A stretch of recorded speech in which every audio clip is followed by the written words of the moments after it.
క్రీస్తునందు ప్రియమైన దేవుని బిడ్డలారా, యేసు క్రీస్తు నామమున మరొకసారి దేవుడు నాకు ఇచ్చినటువంటి అవకాశమును బట్టి, దేవుడు ఇచ్చినటువంటి కృపను బట్టి మరొకసారి దేవుని నామానికి మహిమ కలుగును గాక. ప్రైజ్ ది లార్డ్, హల్లెలూయా. ఒక ప్రత్యేకమైనటువంటి వర్తమానాన్ని నేను మీకు తెలియచేయాలని ఇష్టపడతా ఉన్నాను. ఈరోజు ప్రత్యేకముగా ఆదివారము ప్రతిరోజు పునరుత్థాన దినమని, ప్రతి ఆదివారము మందిరానికి వస్తూ మనము దేవుని ఆరాధిస్తూ ఉంటాము. కానీ మరి ఈరోజు ఒక ప్రత్యేకత ఈ ఆదివారానికి ఉంది. ఏంటి ఆ ప్రత్యేకత అంటే, యేసు క్రీస్తు వారు సిలువ ఎక్కడానికంటే ముందు ఆదివారము రోజు దేవుడు రాజుగా భూమి మీద ఆయన ప్రతిష్ఠించబడ్డాడు. భూమి మీద రాజుగా ఆయన కొనియాడబడ్డాడు. ఎందుకంటే యేసు క్రీస్తు యొక్క జననానికి ముందు యేసు క్రీస్తు వారు ఈ లోకానికి రాజుగా వస్తాడు, రాజుగా పుడతాడు అని దేవుని లేఖనము సెలవిస్తూ ఉంది.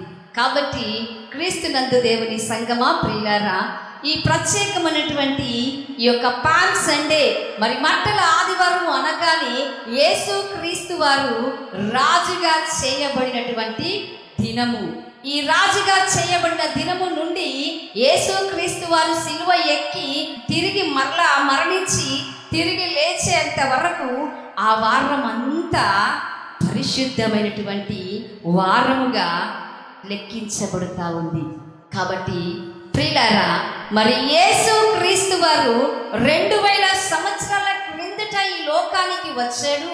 మరి యేసు పుట్టినప్పుడు జ్ఞానులు హేరోదు రాజును అడుగుతారు, ఏమనంటే యూదుల రాజుగా పుట్టినవాడు ఎక్కడా?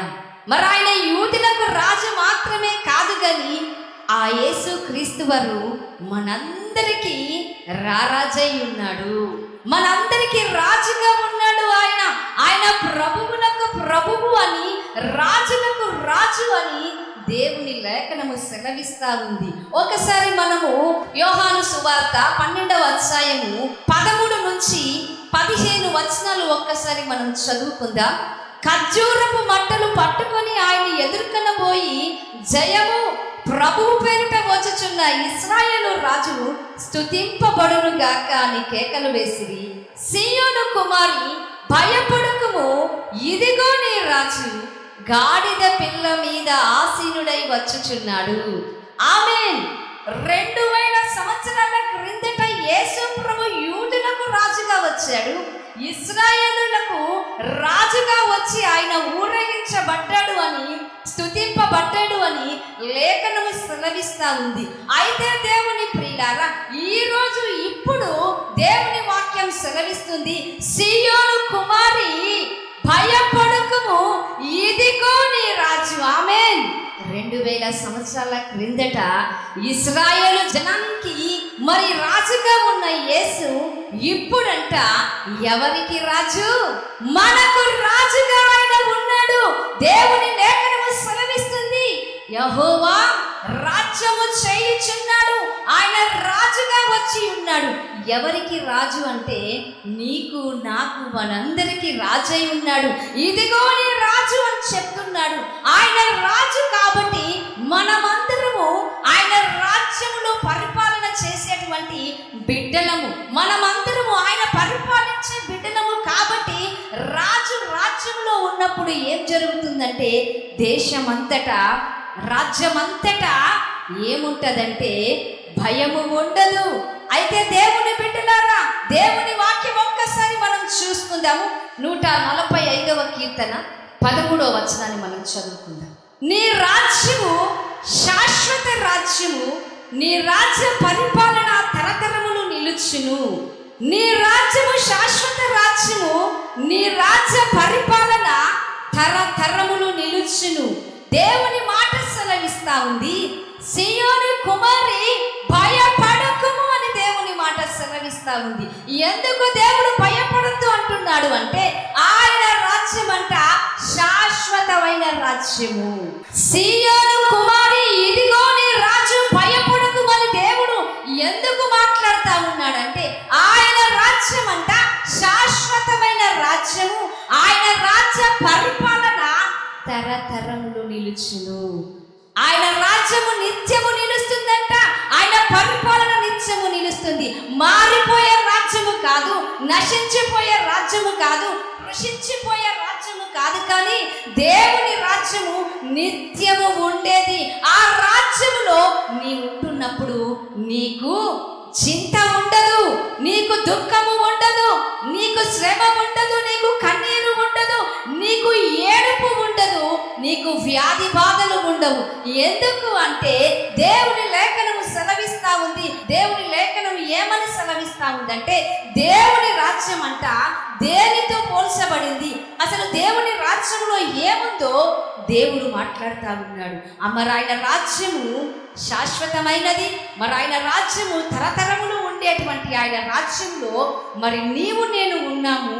మరి ఉంటున్నప్పుడు ఏం జరుగుతుందో దేవుడు మనతో మాట్లాడుతూ ఉన్నాడు.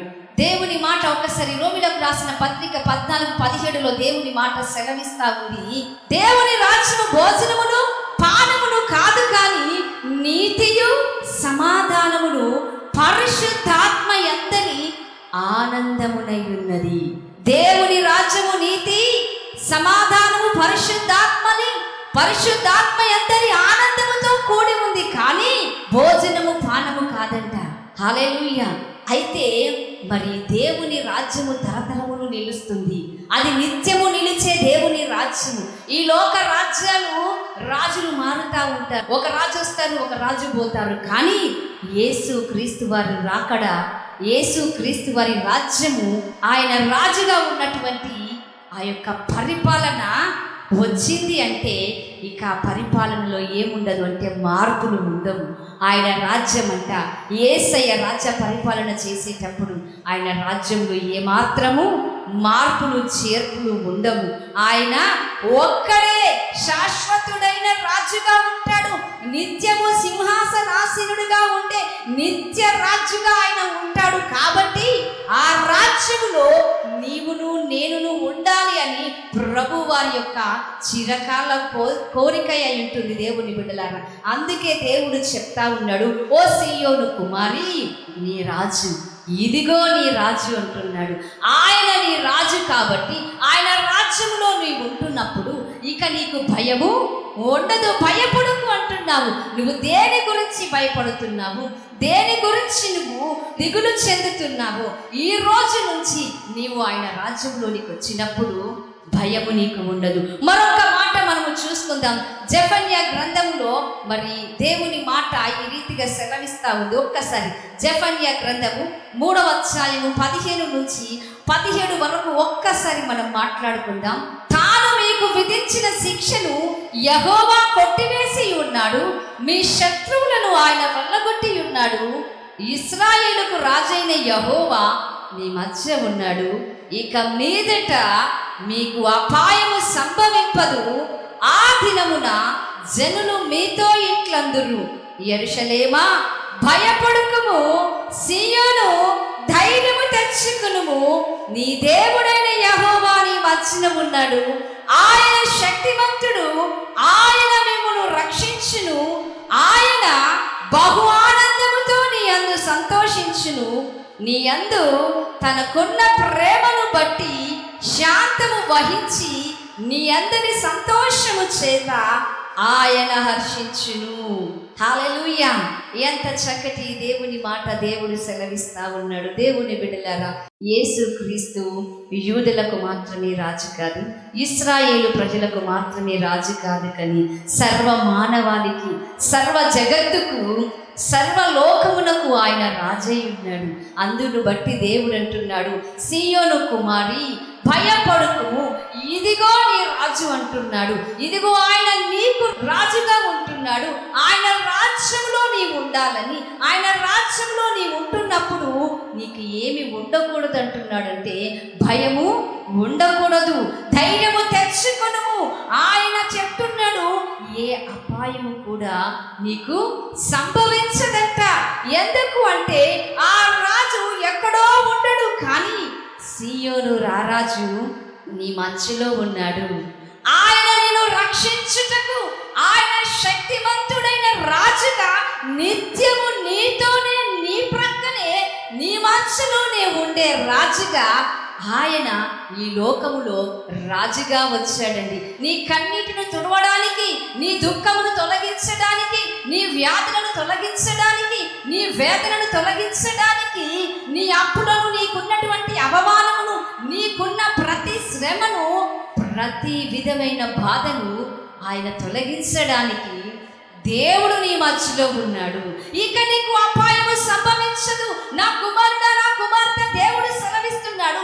ఇశ్రాయేలు రాజు నీ మధ్యలో ఉన్నప్పుడు నీ కుటుంబానికి ఏ అరిష్టము రాదు, ఏ అపాయము రాదు, ఏ తెగులు నీ గుడారము సమీపించదు, ఏ రోగము, ఏ వ్యాధి బాధను నీ ఇంటిని ముట్టజాలము. ఎందుకంటే ఇశ్రాయేలు రాజు నిన్ను పరిపాలిస్తున్నాడు. నీవు ఆయన రాజ్యంలో ఉంటున్నావు కాబట్టి ఆయన రాజ్యము సంతోషము, సమాధానము కలిగి పరిశుద్ధాత్మయందరి ఆనందముతో నిన్ను నిత్యము జీవింప చేయాలని యేసు క్రీస్తు వారు 2000 సంవత్సరాల క్రిందట ఆయన ఈ లోకములోనికి రాజుగా వచ్చాడు. నీకు సంతోషమును ఇవ్వడము కొరకు, నీకు ఆనందమును ఇవ్వడము కొరకు, నీవు దేవుని అందరి ఆనందముతో సుఖ జీవితము కలిగి జీవించాలని నీకున్న శిక్షను ఆయన కొట్టివేయడానికి వచ్చాడు. నీ తరపున శత్రువును హరించి వేయడానికి, నీ తరపున శత్రువులను ఓడించడానికి ఆయన రాజుగా వచ్చాడు. అందుకే దేవుని లేఖనము సెలవిస్తా ఉంది, సియోను కుమారి భయపడకుము, ధైర్యము తెచ్చుకొనుము, ఇశ్రాయేలు రాజు నీ మధ్యలో ఉన్నాడు. తాను మీకు విధించిన శిక్షను కొట్టివేశాడు. నీ రోగానికి రావలసిన శిక్ష, నీ పాపానికి రావలసిన శిక్ష, నీ శాపానికి రావలసినటువంటి శిక్షను నీకు బదులుగా దేవుడు కొట్టివేశాడు. ఆయన రాజ్యంలో శిక్ష ఉండదండి. యేసు క్రీస్తు రాజ్యము శాశ్వతమైన రాజ్యము. అది నిత్యము నిలిచే ఆ రాజ్యంలో మనం ఉంటున్నప్పుడు మనము శిక్షించబడే వారముగా ఉండము, కానీ ఆనందించేటువంటి వారముగా ఆయన రాజ్యంలో మనము వర్ధిల్లుతాము. దేవుని రాజ్యంలో మనం ఉంటున్నప్పుడు, ఆయన మనకు రాజుగా ఉంటున్నప్పుడు మన మీద ఏ శిక్ష ఉండదు, ఏ పాపము మన మీద ప్రభుత్వము చేయదు. ఆయన రాజ్యంలో నీవు ఉంటున్నప్పుడు నీకు కన్నీరు ఉండదు, దుఃఖము ఉండదు, వేదన ఉండదు, నీకు బానిసత్వము ఉండదు. ఒక రాజ్యములో ఒక రాజు ఉంటున్నాడు అంటే బానిసత్వం లాగా ప్రజలను పరిపాలిస్తాడు. కానీ యేసు క్రీస్తు రాజ్యంలో నువ్వు దేనికి బానిసగా ఉండవు. నువ్వు తాగుడుకు బానిసగా ఉండవు, నువ్వు వ్యభిచారానికి బానిసగా ఉండవు, నువ్వు చెడ్డ అలవాట్లకు బానిసగా ఉండవు, చెడు అలవాట్లకు బానిసగా ఉండవు. ఏ దానికి బానిసత్వపు జీవితము నీకు ఆయన రాజ్యంలో ఉండదండి. ఆయన రాజ్యంలో ఏముంటుందంటే స్వతంత్రమైన జీవితం ఉంటుంది, స్వేచ్ఛాపరమైన జీవితం ఉంటుంది, భయభక్తులతో కూడిన జీవితము, ఆశీర్వాదాలతో కూడిన జీవితము, ఆనందముతో కూడిన జీవితము ఆయన రాజ్యంలో ఉంటుంది. అంత మాత్రమే కాదు, కానీ నిత్య సంతోషములు కలిగి ఆశీర్వదించబడేటువంటి రాజ్యములో దేవుడు నిన్ను ఉంచాలని ఆశపడుతూ ఉన్నాడు. కాబట్టి ఈ మాటలు వింటున్న ప్రియులారా, దేవుని సంగమా, మీరు ఆయనకు ప్రజలై ఉంటున్నారు, ఆయన మీకు రాజై ఉంటున్నారు. కాబట్టి మనము భయపడకుండా ధైర్యము తెచ్చుకుని, ఇశ్రాయేలు దేవుడు యేసు క్రీస్తు రాజు, లోకరక్షకుడైనటువంటి ప్రభువునకు ప్రభువైనటువంటి దేవుడు నా మధ్యలో ఉన్నాడు, హల్లెలూయా, నా మధ్యలో ఉన్నాడు అని ఎప్పుడైతే యేసు ప్రభువును నీ రాజుగా, నీ స్వంత రక్షకుడిగా నువ్వు స్వీకరిస్తావో, నిన్ను ఆయన నిత్య రాజ్యంలో ఆయన నిన్ను ఆనందింపచేసి వర్ధిల్ల చేసేటువంటి బిడ్డగా దేవుడు నిన్ను ఆశీర్వదిస్తాడు. ఆమేన్, హల్లెలూయా. తలలు వంచుదాం, ప్రార్థన చేసుకుందాం. మహాపరిశుద్ధుడా, ప్రేమ కలిగిన మా తండ్రి, కృప కలిగినటువంటి యేసయ్య, నీ రాజ్యము శాశ్వతమైన రాజ్యము, నీ రాజ్యము నిత్య రాజ్యం. అయ్యా, సియోను కుమారి భయపడకము, అపాయం ఏది ఎద్దకు రాదు, ఇశ్రాయేలు దేవుడు నీ మధ్యలో ఉన్నాడు, ఆయన శక్తిమంతుడు అన్నావు. అవును ప్రభు, సాతాను తంత్రములు లయపరిచేటువంటి గొప్ప శక్తి కలిగినటువంటి దేవుడుగా మా మధ్యలో ఉండి, అయ్యా మేము నీ బిడ్డలముగా, నీవు మా రాజుగా పరిపాలించి సంతోష సమాధానము ఆనందముతో మమ్మల్ని నింపి మహిమయు ఘనతయు ప్రభావాలు పొందమని యేసు క్రీస్తు నామమున వేడుకుంటున్నాను మా తండ్రి. ఆమేన్.